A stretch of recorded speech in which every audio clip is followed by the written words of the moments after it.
In the north, they thought they knew all there was to know of war. Until the War of the Rift. While the Southern King hid, warm in his keep, the Darkwings cut their bloody trail from frozen north to winter's edge. Alone, the Warden and his small garrison turned their whiskers to the icy wind. At the end of hope, in a last barrage, they wiped Badkind from the land and memory. With no sign of the Darkwings' return, in time, few believed them little more than a fairy's tale. But at Mount Cauldron, time had been all they needed. An old enemy claws free of their icy tomb and hungers for vengeance. But not all is lost. King Rattus brings north a cause for hope. A bastard prince, placed in the paws of the Warden of the Wastes to raise as his own.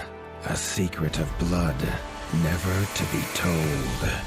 Now, fate calls for a hero in a murderous screech. And one young rat will answer.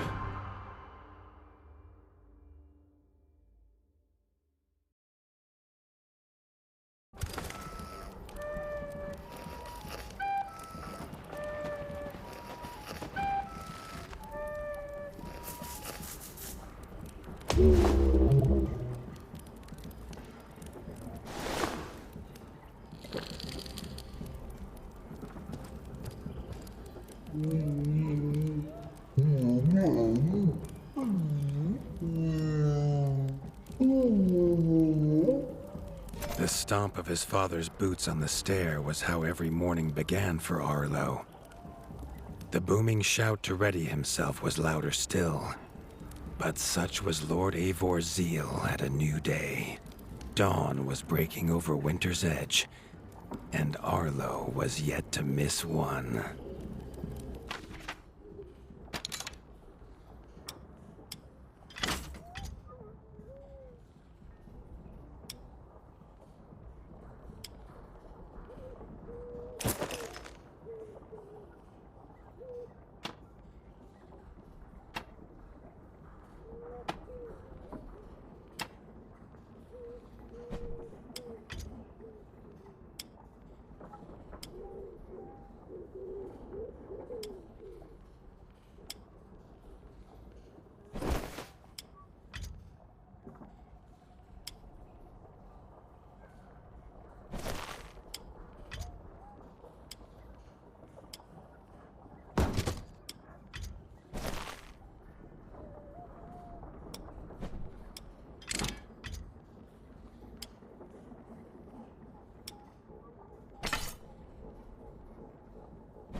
The castle echoed with the horns of the returning hunters, bringing their night's bounty. Arlo's little heart quickened to hear it. The only thrill to be found inside the high walls was a hunter's tales of what lay beyond them.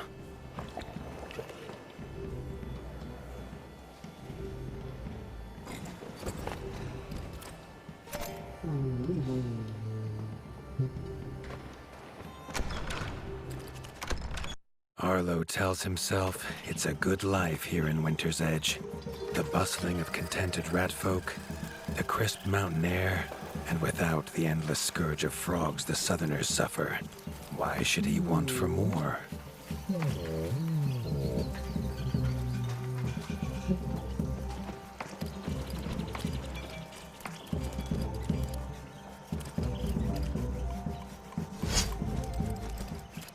Chief Mason Leaf was the rat Arlo most admired, As younger brother to Lord Eivor, his carefree uncle never faced the burden of being Warden of the Wastes. With walls this strong, his duties were light, leaving him plenty of time for his nephew.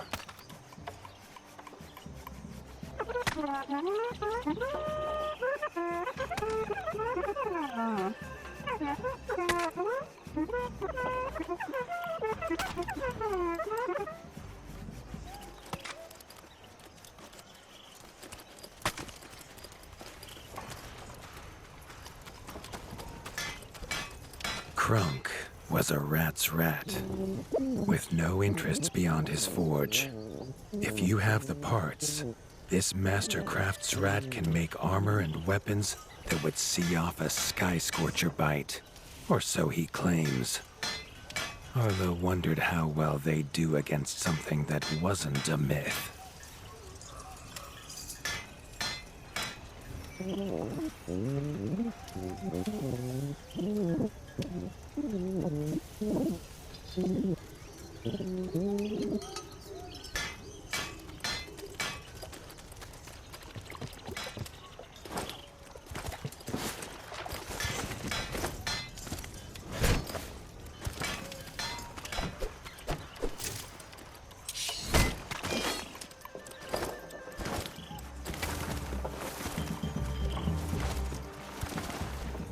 Arlo has no memory of his mother, but Hilda's food was a true taste of maternal kindness.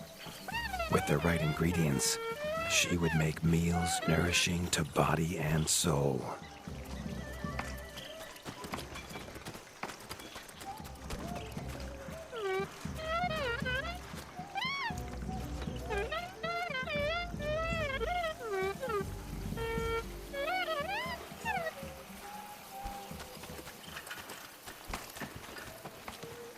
Tiki's shop was perhaps Arlo's favorite, as the shopkeeper had wares from far and wide. But getting him to part with his curiosities was never easy.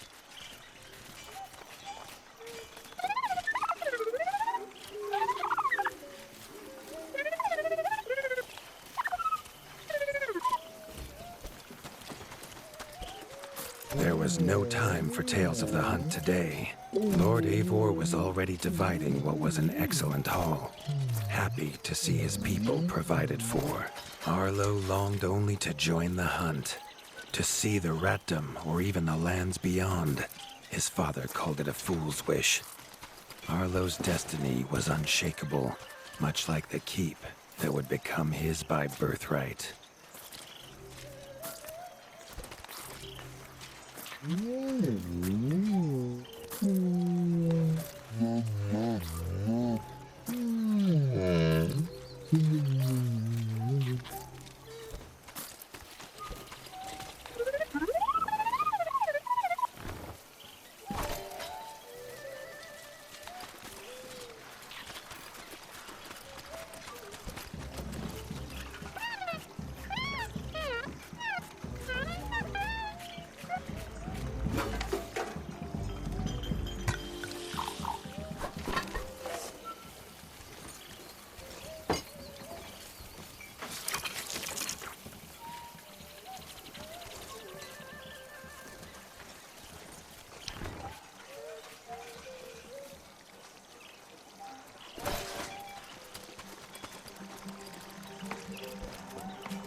The hunters had brought unwelcome news.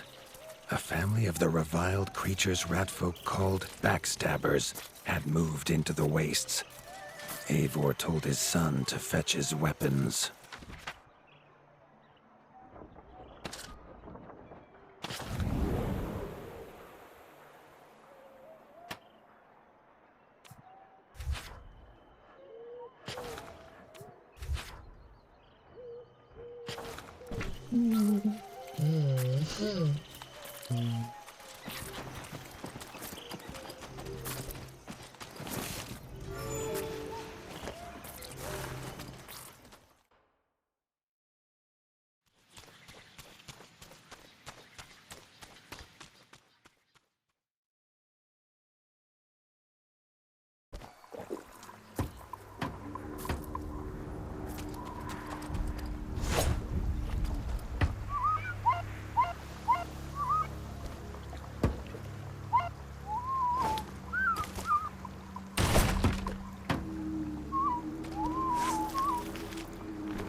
His father had no explanation for suddenly taking Arlo on a hunt.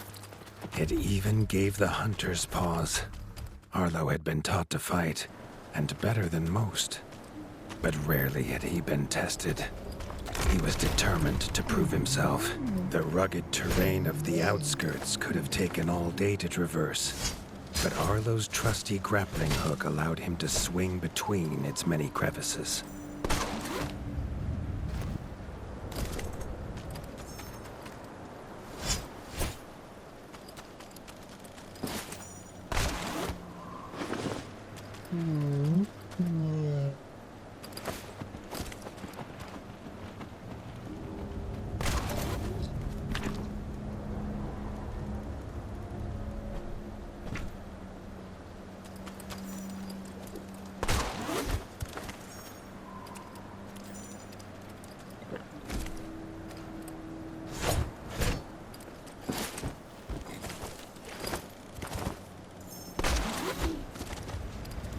Arlo liked the feel of a sharp axe cutting through the vines.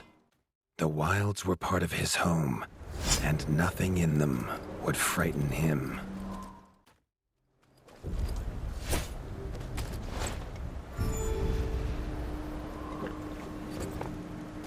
The famous frostberry bushes of the wastes were in full fruit already. Their juice made a healthy tonic, though Lord Eivor preferred them fermented.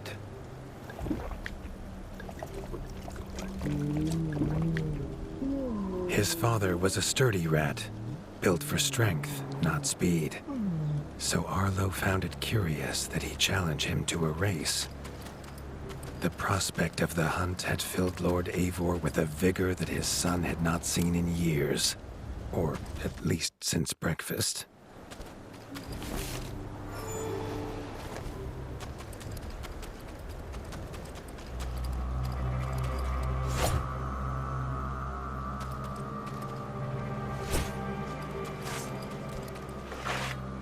A warden fights the hardest battles, he told Arlo, and needs the sharpest blade.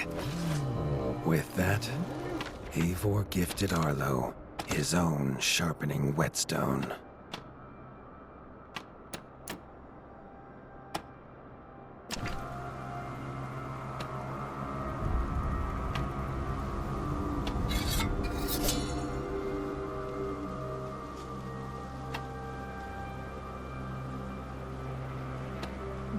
Whether these beasts were named for their spines, or for some past unforgivable deed, no rat knew.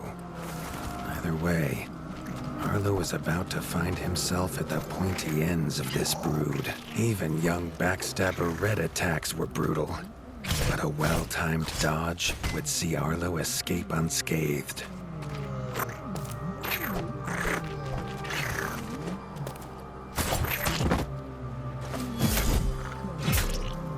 This Backstabber lived up to its name with its deadly white attack, but Arlo's shield could block the deadly spikes.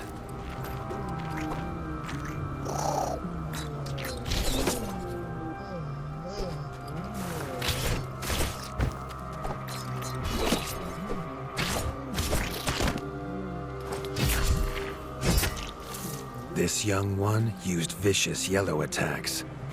Arlo had to time his parries perfectly.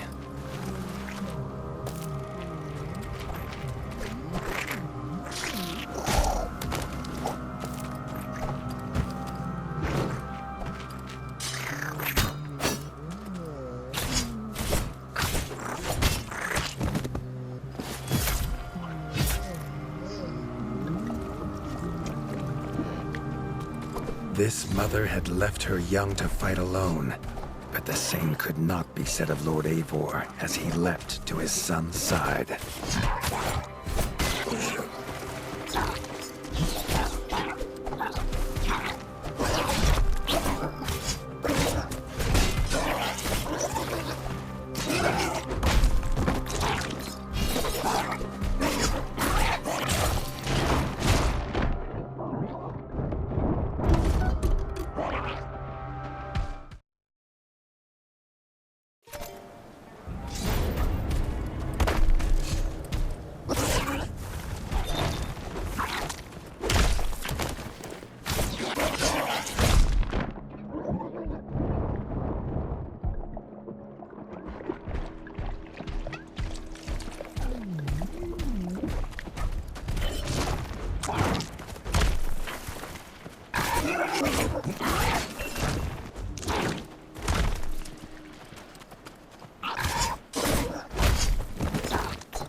It was Lord Eivor's mighty blade that took her head, but the fight was won together.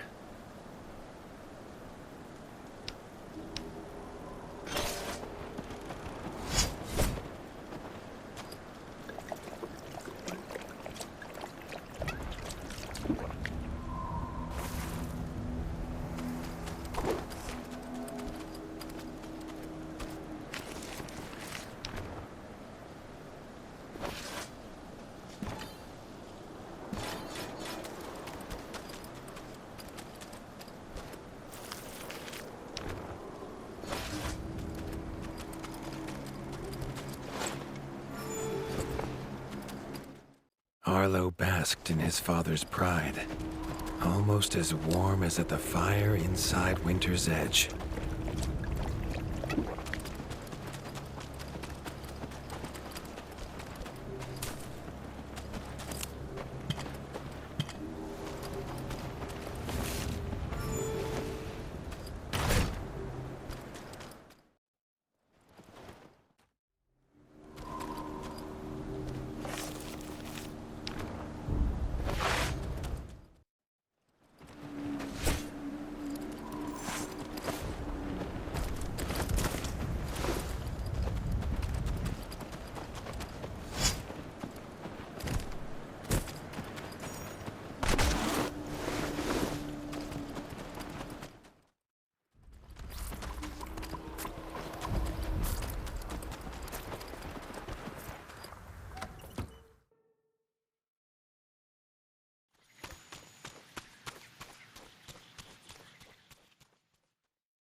Triumphant and keen to tell the tale of his son's victories, Lord Eivor set to a night of drinking with the elders.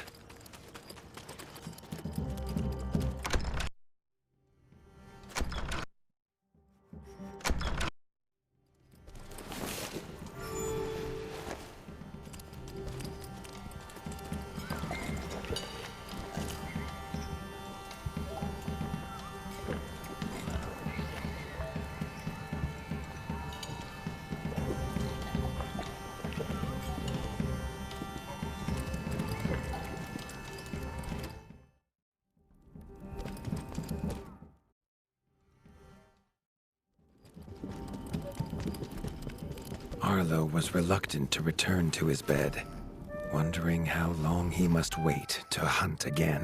The booming footsteps that woke him this time were nothing like those of his father.